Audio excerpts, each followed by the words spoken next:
Olá, pessoal, tudo bem? Sejam bem-vindos a mais um estudo do Vem Segue-me. Estamos entrando essa semana aqui no livro de Romanos, de 1 a 6. E o tema dessa semana é o poder de Deus para a salvação. Se você ainda não é inscrito, por favor, se inscreva nesse canal, ative o sininho para receber as notificações, deixe seu comentário no final da aula, que é muito importante. Nós estudaremos os seguintes tópicos: porque não me envergonho do Evangelho de Cristo. O verdadeiro discipulado consiste em compromisso pessoal, não apenas em ações. Onde o pecado abundou, superabundou a graça. Convido você a ficar aqui comigo até o final. Primeiro tópico é: por que não me envergonho do Evangelho de Cristo? Bom, Romanos é uma epístola que foi escrita aí por Paulo. Está aqui a imagem do lado direito, né? A última epístola aí que ele escreveu, e aí nós vamos aprender os ensinamentos de Paulo. Romanos 1, de 16 a 17 diz: porque não me envergonho do Evangelho de Cristo, pois é o poder de Deus para a salvação a todo aquele que crê, primeiro ao judeu e também ao grego, porque nele se revela a justiça de Deus de fé em fé, como está escrito: mas o justo viverá da fé. Ou seja, nós não devemos nos envergonhar do Evangelho de Jesus Cristo, porque muitas vezes nós podemos passar por situações onde nós nos sentimos envergonhados em dizer que nós somos membros da Igreja de Jesus Cristo, que guardamos seus mandamentos. Então, essa escritura, nós aprendemos que nós não devemos nos envergonhar, ou seja, sempre colocar Deus e Jesus Cristo em primeiro lugar na nossa vida, para que isso não aconteça. O próximo tópico é: o verdadeiro discipulado consiste em compromisso pessoal, não apenas em ações. Olha só, né? O que a gente vai aprender aqui que não é somente agir, mas ter aquele coração puro e sincero, né? O verdadeiro discipulado. Então vamos aprender sobre isso. Romanos 2, 29.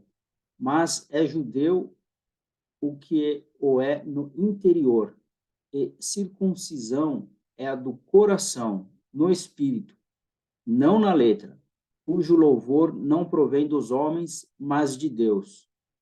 Então, aqui tem uma frase que fala assim embaixo: o conselho de Paulo aos Romanos pode nos ajudar a lembrar e nos concentrarmos mais no coração e no espírito do que em ações exteriores. Então, esse é o resumo, é o significado dessa escritura, Romanos 2, 29, né? Dizendo que o mais importante é o que está no interior, ou seja, no coração, aquilo que você sente no coração. Então, se você está servindo de uma maneira com um coração sincero, um coração puro, você está agindo em conformidade com o que tem dentro do seu coração, dentro do seu interior, ou seja, coisas boas. Então, você está agindo, fazendo, servindo ao próximo com um coração puro, sincero, né, com o seu interior, com o desejo de servir, você está em sintonia com o seu agir. O que você não pode fazer é uma ação exterior, né, você está fazendo algo para ajudar alguém, mas contra a sua vontade, de má vontade.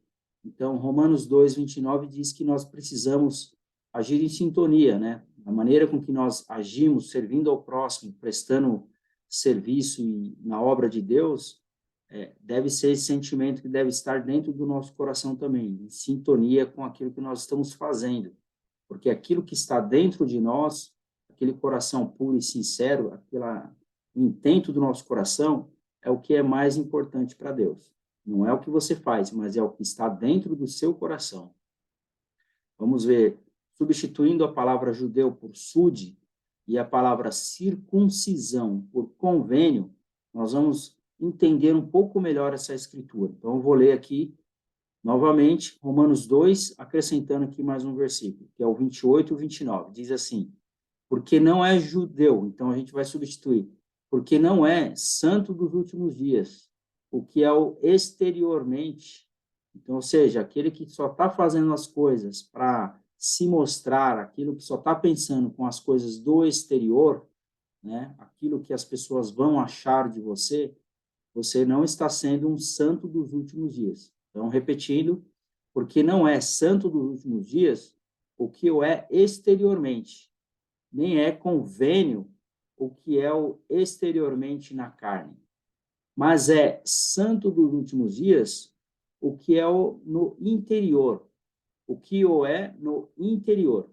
E convênio é do coração, no espírito, não na letra, cujo louvor não provém dos homens, mas de Deus. Então, aqui, se nós substituirmos a palavra judeu por santo dos últimos dias e a palavra circuncisão por convênio, nós podemos compreender um pouco melhor o significado dessa escritura e da importância que nós devemos dar àquilo que nós temos dentro de nós e da maneira com que nós servimos. Dizendo aqui, inclusive, que o convênio é do coração. Próximo tópico é: onde o pecado abundou, superabundou a graça. Bom, o resumo dessa lição, desse tópico, é que nós não devemos ver nossas boas obras como uma maneira de provar nossa dignidade, nem a graça de Cristo como uma razão para achar desculpas para nossos erros e pecados. Bom, o que isso significa? Nós não devemos achar que nós fazemos coisas boas, servimos o próximo, vamos para a igreja, fazendo todas as coisas com dignidade e está tudo resolvido na nossa vida. Nós não devemos fazer com que também a graça de Cristo seja suficiente para dizer que, bom, eu já faço as coisas certas, eu vou para a igreja, eu guardo os mandamentos, eu estou procurando ajudar o meu próximo, e também sei que a graça de Cristo vai ajudar a perdoar aqueles pecados que porventura eu cometo.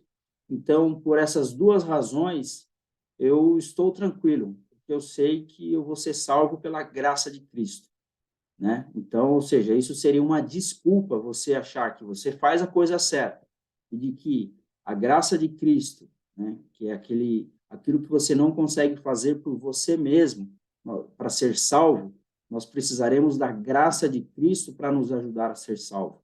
Então, aquilo que você faz por obediência aos mandamentos de Deus e pela graça de Cristo, você acha que isso é suficiente para justificar os seus erros, aí tem coisa errada. Então, é justamente sobre isso que nós vamos aprender. Romanos 3, 22, 23 diz: isto é, a justiça de Deus pela fé em Jesus Cristo para todos e sobre todos os que creem, porque não há diferença, porque todos pecaram e destituídos estão da glória de Deus. Então, quando nós cometemos um pecado, se nós não nos arrependermos, nós estaremos destituídos da glória de Deus. E ele fala sobre a justiça de Deus, que vem pela fé que nós precisamos ter em Jesus Cristo. Então, nós precisamos ter essa fé em Jesus Cristo. E ele continua no versículo 24 a 26 do capítulo 3. Sendo justificados gratuitamente pela sua graça, pela redenção que há em Cristo Jesus, ao qual Deus propôs para propiciação pela fé no seu sangue, para demonstração da sua justiça, pela remissão dos pecados dantes cometidos, sob a paciência de Deus, para demonstração da sua justiça nesse tempo presente, para que ele seja justo e justificador daquele que tem fé em Jesus.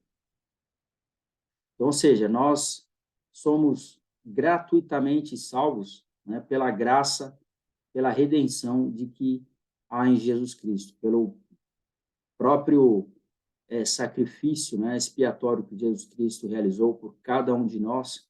Nós temos gratuitamente, nós temos essa graça que foi nos oferecida por Jesus Cristo. No versículo 1 e 2 do capítulo 5. Sendo, pois, justificados pela fé, temos paz com Deus, por intermédio de nosso Senhor Jesus Cristo, pelo qual também temos acesso pela fé a essa graça, na qual estamos firmes e nos gloriamos na esperança da glória de Deus. Então, ou seja, nós estamos aprendendo muito sobre o significado da graça. Então, ele fala assim, pelo qual também temos acesso pela fé a essa graça. Então, se nós tivermos fé em Jesus Cristo, por intermédio do nosso Senhor Jesus Cristo, como ele fala, se nós temos fé em Jesus Cristo, nós temos acesso a essa graça. O que é a graça? Como eu disse, é aquilo que vem complementar o que você não pode fazer por você mesmo. Aquela obediência aos mandamentos, muitas vezes você tem as suas dificuldades, mas o Senhor conhece o seu interior, conhece o seu coração, ele vai te conceder a graça para que os seus pecados sejam perdoados, desde que você se arrependa. Mas nós não precisamos, é um erro que nós cometemos, como eu disse, né, achar que nós seremos salvos apenas pela nossa obediência e apenas pela graça de Cristo. Que diremos, pois? Permaneceremos no pecado para que a graça abunde? De modo nenhum. Nós que estamos mortos para o pecado, como viveremos ainda nele? Então, Romanos 6, de 1 a 2, faz essa pergunta e essa reflexão, né? Se nós permanecemos nesse pecado, né, o que nós vamos fazer? O que nós vamos falar, né, se nós permaneceremos no pecado, para que a graça possa vir nos salvar? Fala assim, não, eu não preciso fazer a minha parte, porque eu sei que a graça de Jesus Cristo, ou seja, por ele ter pago e expiado pelos meus pecados, eu tenho direito a essa graça. Então, já que eu tenho direito a essa graça, eu vou cometer os pecados. Então, o que nós diremos se nós permanecermos nesse pecado e agindo e pensando dessa maneira? Ele fala, de modo nenhum, né? Nós que estamos mortos para o pecado, como viveremos ainda nele? Então, ou seja, nós não podemos permanecer no pecado.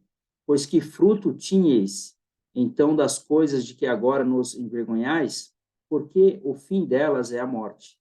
Mas agora, libertados do pecado e feitos servos de Deus, tendes o vosso fruto para a santificação e, por fim, a vida eterna. Porque o salário do pecado é a morte, mas o dom gratuito de Deus é a vida eterna, por Cristo Jesus, nosso Senhor. Então, isso é fantástico, porque nós sabemos que se você permanecer em pecado, não se arrepender, você não terá a vida eterna. Como diz a Escritura aqui, o salário do pecado é a morte, né? Mas esse dom gratuito de Deus, que é a vida eterna, se você se arrepender, guardar os mandamentos de Deus, você tem esse direito, através da graça de Jesus Cristo, de poder obter a vida eterna. O presidente Dieter F. Uchtdorf ele ensinou: a salvação não pode ser comprada com a moeda da obediência. Olha só, você quer ser salvo somente com a moeda da obediência, ou seja, somente com a sua fidelidade, você não vai ser salvo. Diz que a salvação ela é comprada pelo sangue do Filho de Deus, ou seja, por aquele sangue que foi derramado na cruz, por aquele sangue que foi derramado no jardim do Getsemane, por todos os pecados que o Senhor Jesus Cristo pagou por cada um de nós, essa é a moeda que nós precisamos utilizar para poder comprar, teoricamente, né, a nossa salvação, tá certo? Então, não é pela nossa obediência que nós seremos salvos, mas sim pelo sangue que foi derramado de Jesus Cristo.